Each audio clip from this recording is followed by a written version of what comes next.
Apa yang ada di dalam hati, itulah yang dikeluarkan oleh mulut. Kalau mulutnya sering menyakitkan hati orang lain, kalau mulutnya sering mengumpat orang, berburuk sangka dengan orang ataupun mengutuk orang, begitulah keadaan hatinya.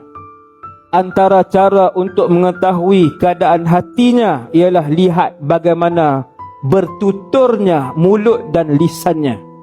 Ada orang kita duduk dengan dia mesti seronok, sebab dia ni jenis tak sebut keadaan dan aib orang lain.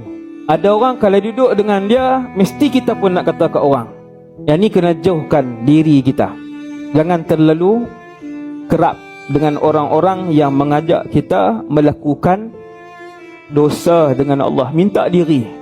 Kita duduk satu tempat, bukan majlis 3 orang, ada satu orang dah mula sebut aib orang lain. Terus bangun waktu tu, saya minta diri dulu, ada kerja sikit.